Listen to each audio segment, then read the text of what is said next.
Hi, everyone.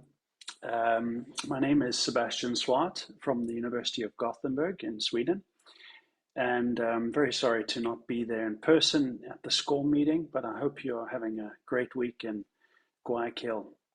I'm taking this opportunity and this short recording to take you through the last year of SCOR Working Group 162, OASIS, and the journey that has been OASIS over the years, which of course I'm doing with my co-chairs Megan Cronin and Krista Marandino.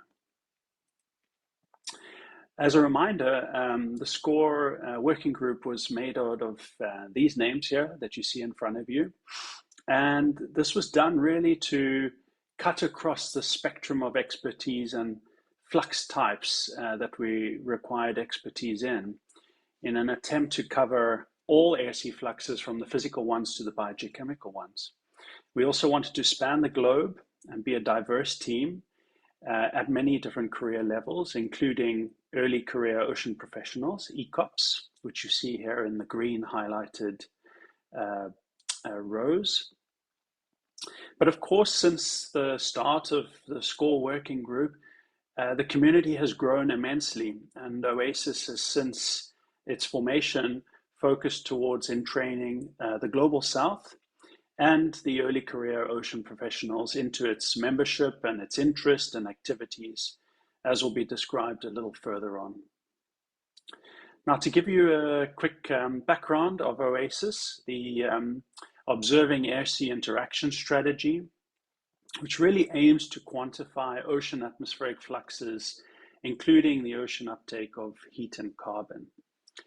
The ocean influences weather and climate through fluxes of heat, moisture, momentum, particles, and gases. And this is really a crucial part of the Earth system and a boundary between the atmosphere and the ocean that really remains one of the most poorly observed and understood domains of the Earth system. It's a very difficult and costly domain to observe. It's complex.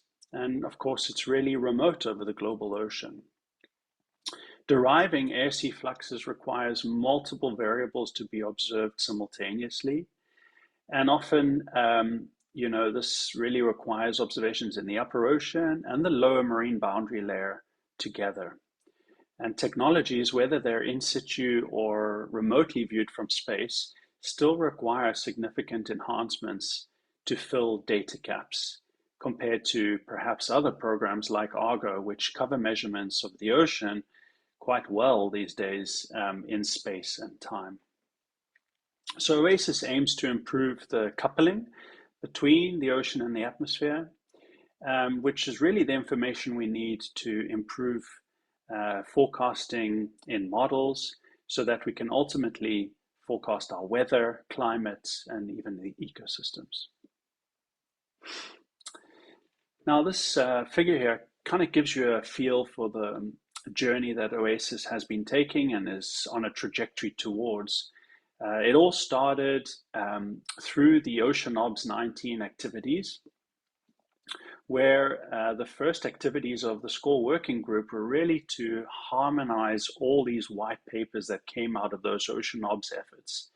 And it took about 40 to 50 of these white papers that dealt with air-sea interactions into account and synthesized it into several grand ideas. You can see the references of these, some of the references of these Ocean OBS papers in gray going up the side of the pyramid. And really this led to the first grand idea of needing a globally distributed network of air-sea observing platforms built around an expanded array of time series stations. Secondly, the OASIS community identified and really had a consensus that we need to optimize satellites for being able to measure air-sea fluxes so that we can ensure an improved understanding of the boundary layer. And so that thirdly, we have an improved understanding of these processes and how they couple in numerical models. These three pillars really underpin the objectives of OASIS.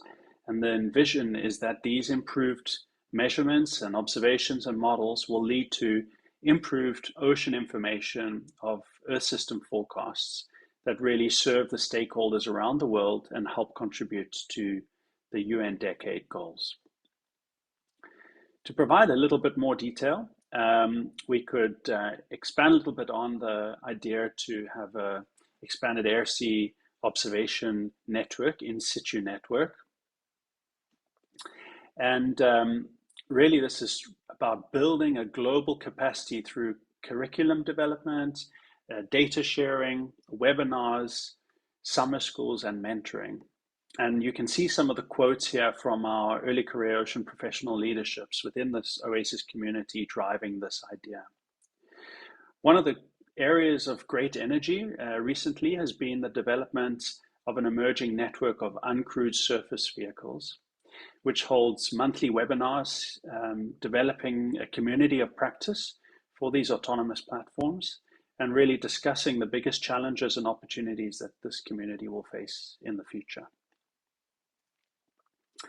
In addition, we're trying to address the current gaps in making air-sea observations from space, and we'll have a large presence at the upcoming Ocean Sciences meeting next year and invite you all to our town hall, where we will dive into the emerging opportunities for making these unique measurements from space. Perhaps the grandest idea of all is that we need to really work together. We need to work across disciplines and from around the world, and this includes the Global South and with big ocean states, or also small island developing states. And we're utilizing the OASIS community to, for example, develop findable, interoperable, reusable data, models, and products to create a predictable ocean. In addition, we need to create an endorsed community best practices by bringing air-sea interaction practitioners from around the world to provide open access to resources to the community on best practices. Now, to provide a little bit more detail of some of the activities that have occurred just in this last year, I won't go through all these elements, but some of the things to highlight was that we have really regular communication with our community, which has been since COVID largely based on hybrid forms and telecons, where we have co-chair meetings every 2 weeks, where the entire community is able to join, especially the OASIS leadership and other theme team leads. We also have aspects of quarterly newsletters that reach out to over 180 people who have signed up to receive information about the progress of air-sea fluxes around the globe. The OASIS also became, during the working group tenure, an endorsed UN Ocean Decade program. And today there are 3 endorsed projects under OASIS, namely SOFLUX, the Southern Ocean Air-Sea Flux Working Group, led by the Southern Ocean Observing System, team on the Regional Coupled Ocean Atmosphere Modeling, and the USV Network for Goose, which I mentioned.